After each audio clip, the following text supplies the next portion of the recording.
इस बीच Benjamin Netanyahu क्या कह रहे हैं? नेतन्याहू की ट्रंप से युद्ध में शामिल होने की अपील। ईरानी न्यूक्लियर प्लांट पर बमबारी करने की मांग कर दी है।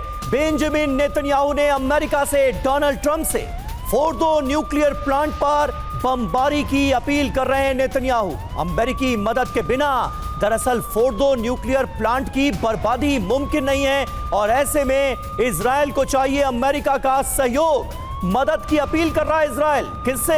अमेरिका से। कहा यह गया है कि अमेरिका की मदद के बिना फोर्डो न्यूक्लियर प्लांट में बर्बादी मुमकिन नहीं है और इस वक्त फोर्डो न्यूक्लियर प्लांट ईरान का प्राइम टारगेट नजर आ रहा है, अमेरिका और इजरायल दोनों का।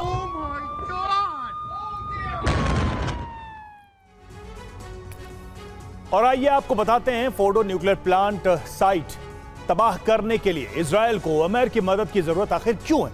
पहले जानिए फोर्डो न्यूक्लियर प्लांट की खासियत क्या है। तो नेतन्याहू का ऑपरेशन फोर्डो, इससे जुड़ी बड़ी बात है। ईरान के न्यूक्लियर प्रोग्राम का सबसे बड़ा अड्डा है ये और 80 से 100 मीटर कंक्रीट के नीचे है ये फोर्डो प्लांट जिसका जिक्र किया जा रहा है। इजरायल की क्षमता देखिए, इजरायल के पास CBU-28 बंकर बस्टर बम है।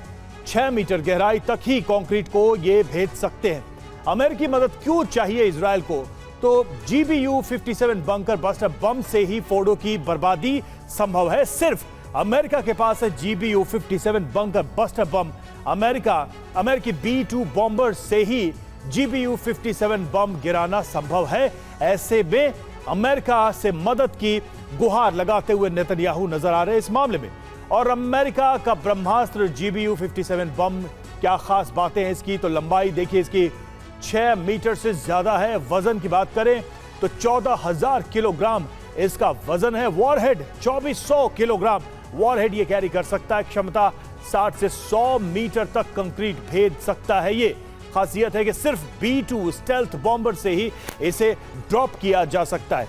एक बार में 2 बम लेकर उड़ सकता है B-2 बॉम्बर। इस वजह से अमेरिका से अपील कर रहे हैं नेतन्याहू कि वो फोर्डो न्यूक्लियर प्लांट को बॉम्ब करें, मदद करें इजरायल की। त्रिपाठी जी, सबसे बड़ी बात इसमें यह है कि क्या अमेरिका इस अपील को सुनेगा? जिस तरीके से ट्रंप गए हैं, जिस तरीके से वो कह रहे हैं कि कुछ बड़ा करने वाले हैं, बड़ा फैसला लेने वाले हैं, क्या ये वही फैसला है जिसका जिक्र नेतन्याहू कर रहे हैं? देखिए, इसमें शक नहीं है कि जिस प्रकार से G7 से वापस लौट करके ट्रंप ये बोल रहे हैं कि कुछ बड़ा होने वाले हैं। दैट मीन्स कि जो सीजफायर का जो एक हम लोग अप्रहेंशन करते थे कि शायद सीजफायर की बात होगी, लेकिन दूर दूर तक वो सीजफायर का कोई कंसेप्ट समझ में नहीं आ रहा।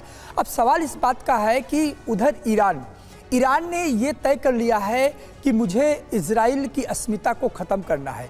इजराइल ने तय कर लिया है कि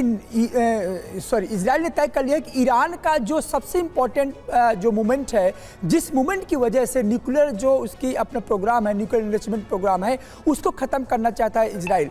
अब सवाल ये है कि ये दोनों के जो अपनी डिमांड्स है या दोनों के जो अपने पहलू हैं इस वॉर को लेकर के, वो मुझे लगता है पूरी कहीं ना कहीं से अनकंडीशनल है। और इसीलिए अमेरिका ने तय कर लिया है कि अब आर पार होगा और खुल करके वॉर जोन में इतना खुल करके अमेरिका कभी आया नहीं। आप देखिए, चाहे रशिया यूक्रेन वॉर में देखिए, किसी वॉर में इन्वॉल्वमेंट हमेशा रहा है, लेकिन इतना खुल करके ये कहना कि ईरान को ख़त्म कर देंगे। और जब आप ये बात कर रहे हैं कि न्यूक्लियर प्लांट पर सहयोग मांग रहा है इजराइल कि आपकी सहयोग की जरूरत है क्योंकि अभी ईरान को ख़त्म करना है, तो सवाल इस बात का है कि यहाँ पर डोमिनेंस और एग्जिस्टेंशियल दोनों की लड़ाई है। अस्तित्व और आधिपत्य की। अस्तित्व की मांग इजराइल कर रहा है और डोमिनेंस की मांग ईरान कर रहा है। और मुझे लगता है कि दोनों खेमे के बीच अमेरिका ने जब अपनी पहल की कि अब इस वॉर को अंतिम वॉर देना है, इट मींस कि अंतिम लड़ाई है, और उसी के स्लोगन के माध्यम से आप देखिए। और खामनेई साहब, छोटी सी बात शायद आप कंफर्म करें कि